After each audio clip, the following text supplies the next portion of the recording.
On this next border, you've got quarter square triangles. Quarter square triangles are those cut from a single square, cut diagonally both ways. And the reason that you do quarter square rather than half square triangles is in this case, you want the straight edge to be on the outside. And to get that, you cut like so.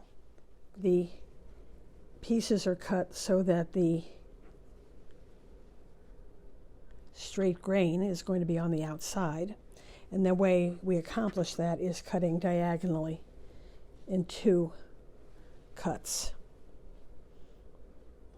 Now I know that there are lots and lots of videos on how to do these quickly, and almost always all those tricky ones end up with a bias edge on the outside, and I really don't like them. So once we've got a square and we cut it diagonally both ways, you end up with 4 triangles. And you're going to need this in both this purple fabric. Don't move the fabric if you can help it, and do it the other way. So you make the one cut, don't move anything. If you need to move things around in order to get a good angle to cut, move the board, not the fabric.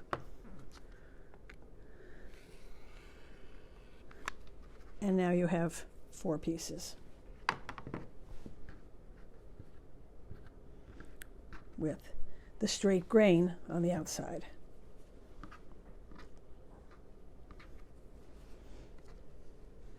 And you're going to be doing the same with the tobacco spot. And this is how this is going to come together. The piecing's a little bit tricky, so I'm going to show you how. One of the things that you may have noticed when I was putting together the 2 half square triangles is I don't care about the little bits that hang out off the edges. They're fine with me. They're going to end up against the batting. And in some cases, they're really handy to have. And you'll see why. So the way you piece this is you piece this to this first. And that's easy because you just line up the 2 pieces perfectly and sew a 1/4 inch, like so. And please ignore the barking in the background. That is my dog. And she wants to be here to help a lot. So I'm going to take that to that and take it to the sewing machine.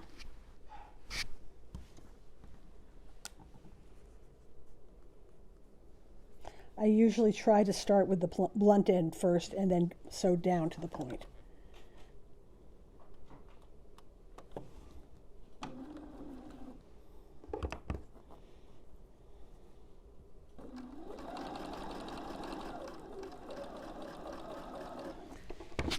And the next thing I'm going to do is sew this to this to this, this to this to this, this to this, like so.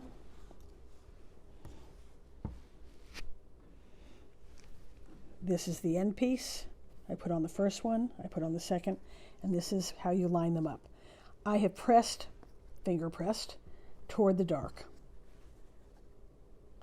Don't get too hung up on which way you press. You're going to be flipping them around sometimes for convenience. So they are nesting together, dropping a pin where they meet, and you'll see the little noses, dog ears hanging out the end. And that's fine. What you'll find is that if your needle places itself right down where those 2 meet, it will be a perfect seam. And so I'm going to finish that. Don't run over your needle.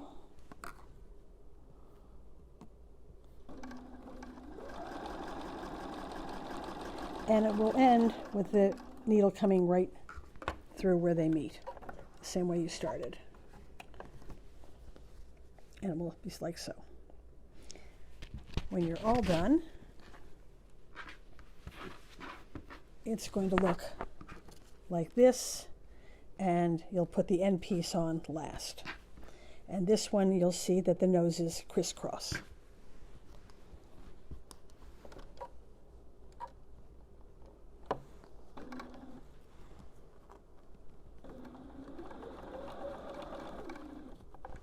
And the seams match.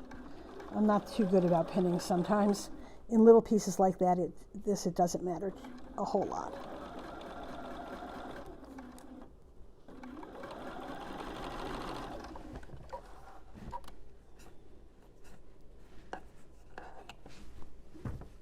And there it is.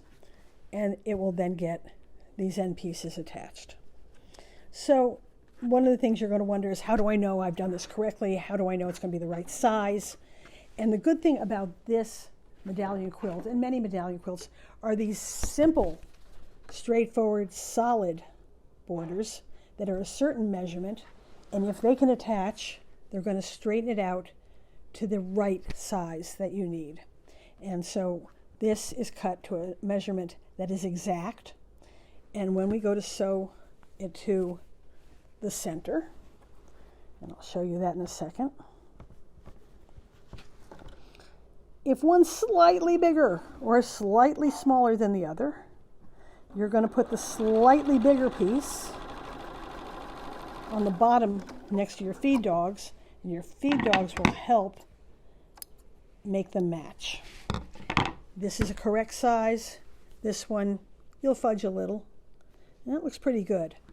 So I'm going to pin it here and here, exactly.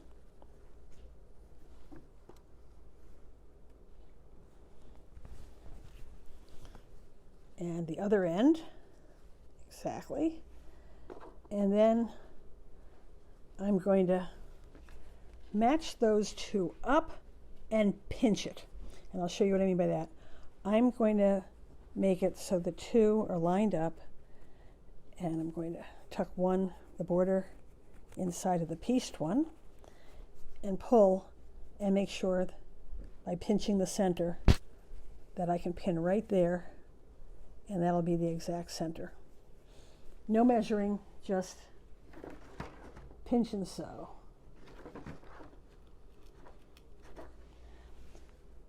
More likely than not, the pieced one will be bigger than the unpieced border.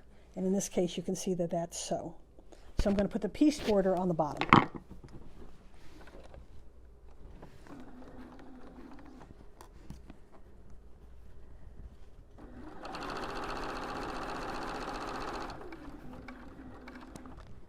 And you can see that it's still not quite matching up. So I do a little tugging and have the feed dogs help me ease these together. Fabric is very forgiving, and you will find that it will match up just fine. The important thing is that the solid, unpieced border is the right measurement, and you're going to make the center the right measurement by easing them together. So we're here. We're at the end of the center. This will go on here. And we'll just finger press that. And then it will go here. And you've got the center of your postcard. Now, I'd be more than happy to sew the entire thing together for you, but I really don't want to make this quilt one more time. I've already made it 4 times. So I hope I've shown you enough that I can get you through making the center. This is going to be the hardest thing you've done for the quilt. From now on, it's going to get a lot easier. So see you on the next border.